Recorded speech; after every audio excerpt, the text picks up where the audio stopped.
Hola a todos, bienvenidos a este primer video del ciclo del carbono. Van a ser tres. El primero dedicado exclusivamente a la transformación del carbono por medios geológicos y bioquímicos. El segundo dedicado a las arqueas metanogénicas. Y el tercero hablará sobre el CO2 y las implicaciones en el ambiente, la economía y demás.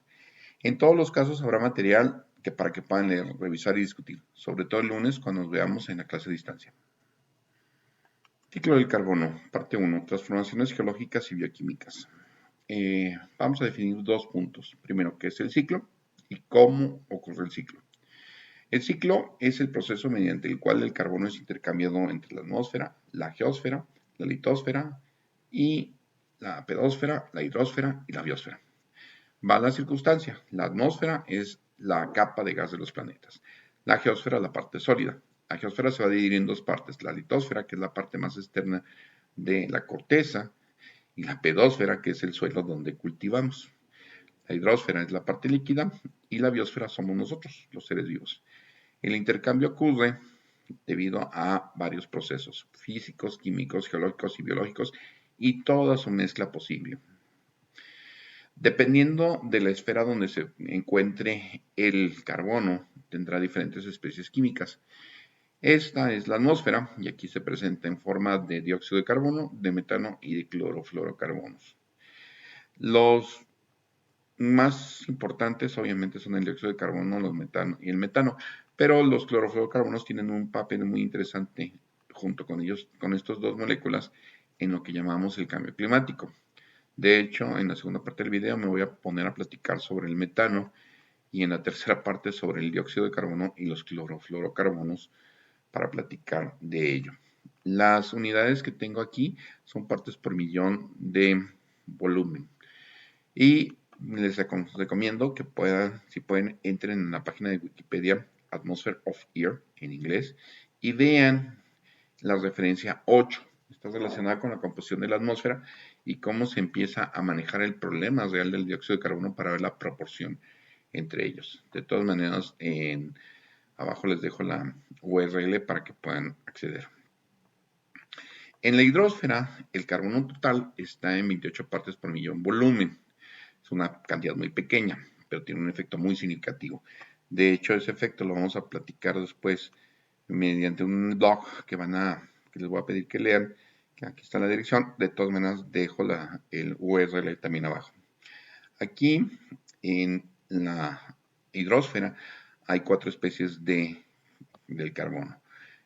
Quizás el que más nos sorprenda un poquito es el dióxido de carbono, pero este es uno de los factores más importantes en la regulación del pH de la hidrosfera. Aquí tenemos el dióxido de carbono, el ácido carbónico, el bicarbonato y el carbonato. Los bicarbonatos y carbonatos ya empiezan a ser sólidos, el ácido carbónico puede ser líquido, de hecho es líquido normalmente en esta parte, y el dióxido de carbono es un gas. Finalmente, en la biosfera, lo que vamos a encontrar es en forma de glúcidos. Aquí les presento la estructura de la glucosa, la más conocida de los glúcidos. En la litosfera se presenta más como carbonatos, que forman las calizas, que serían restos de zonas marinas. En la imagen, uno de los montes más conocidos de nuestra ciudad, el del Coronel, donde se puede apreciar el color café rojizo, que es típico de las calizas y que usan las cementeras para producir el cemento.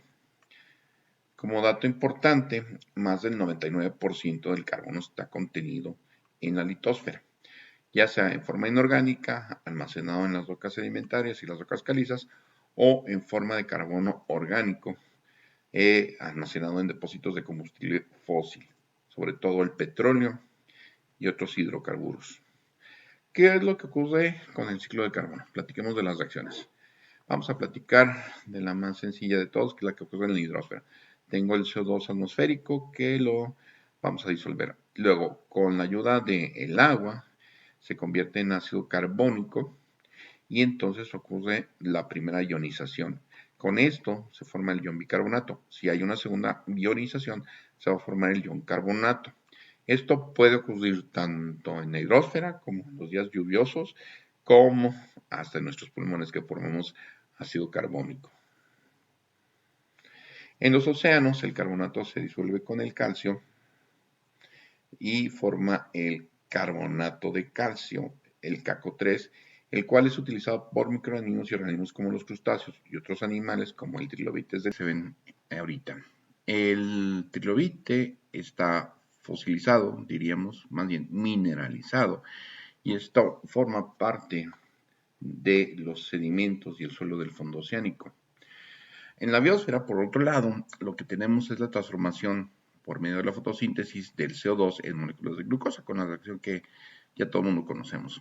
En los diferentes procesos metabólicos, generalmente esta glucosa se vuelve a transformar en un CO2, ya sea por medio de la respiración, como la glicólisis, el ciclo de Krebs, fosforilación oxidativa, o por medio de la glicólisis, la fermentación 1, la fermentación 2, fermentación 3, que puede dar origen al metano y al CO2, que van otra vez hacia la atmósfera. En esta diapositiva les muestro las diferentes reacciones biológicas que podemos hacer para transformar el CO2, ya sea en nuestro compuesto orgánico más querido, la glucosa, o en algún otro compuesto que se pueda utilizar. Lo podemos hacer en dos fases. La fase aerobia, donde tendríamos la fotosíntesis, que ya hacen las cianobacterias, las algas, las plantas verdes, y las bacterias quimiotróficas, donde se transforma el CO2 en glucosa, y la respiración de plantas, animales y otros microorganismos, en donde esa glucosa se vuelve otra vez CO2. Por otro lado, en la fase anaerobia tenemos la respiración anaerobia, la fermentación de los microorganismos anaerobios que transforman los compuestos en CO2, y a su vez la fotosíntesis anoxigénica que hacen unas bacterias para transformar ese CO2 en compuestos orgánicos. Por un lado extra tenemos a lo que son las arqueas metanogénicas, que van a transformar el CO2 y lo van a volver metano, o ese mismo metano lo pueden volver a otra vez CO2. Un pequeño resumen, hablándolo, en los ciclos de litosfera, hidrosfera y atmósfera, pensando no solamente en la parte biológica y físico-química, sino también en la parte geológica, tenemos obviamente la presencia de los carbonatos, que por medio de los procesos de erosión se arrastran hacia los océanos, se acumulan y forman lo que llamamos las rocas calizas. Es un proceso geológico muy lento, pero que en cierta manera, por los movimientos de las placas tectónicas, volvemos a tener las rocas calizas en la superficie. Por otro lado, algunas rocas sedimentarias son arrastradas hacia la Tierra, hacia el manto de la Tierra, por un proceso de subducción, que se someten a grandes presiones y temperaturas, liberan CO2 o se van a actividades volcánicas y otra vez devuelven el CO2 a la atmósfera, reiniciando otra vez el ciclo. A pesar de que el reservorio atmosférico del carbono es el menor de los tres, este depósito determina la concentración de CO2 en la Tierra. Los océanos representan el mayor depósito de los tres.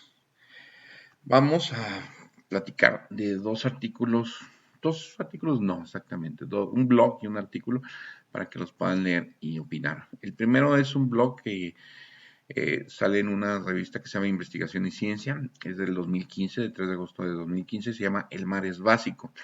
No estamos hablando de la importancia del mar, estamos hablando del pH del mar. Va la circunstancia, la lluvia, los ríos tienen un pH ligeramente ácido, el mar es básico. Y había unas teorías muy interesantes que ya se han comprobado de por qué el mar es básico. Y aquí hablaríamos del CO2 y de los crustáceos. Es muy interesante la manera en que se platica en el blog, está en español, así que no van a batallar para leerlo.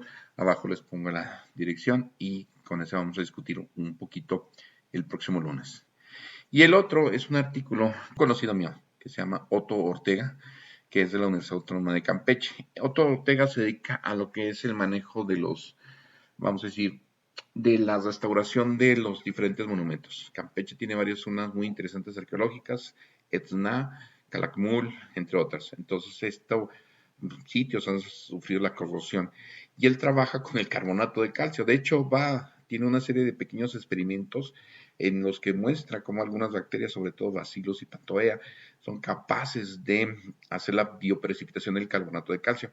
Y él supone en un momento dado que se pueden usar como una especie de platina para proteger los monumentos. El artículo está interesante, les recomiendo sobre todo que lean la parte de metodología y que lean las conclusiones para que lo vean, y si les interesa esta parte, pues obviamente Otto Ortega siempre está, ¿cómo se llama?, interesado. Él trabaja mucho lo que es la microbiología ambiental, sobre todo lo que les digo, en lo que es la conservación de los monumentos, sobre todo los que son afectados por el cáncer de piedra, que es un proceso de producción de ácido, y lo que son las zonas arqueológicas mayas de Campeche. Comentarios, dudas, recomendaciones, sugerencias, los pueden hacer en el foro que voy a abrir para este ciclo del carbono. De todas maneras, les voy a dejar la presentación en PDF en la página para que puedan ustedes verlo sin mi voz.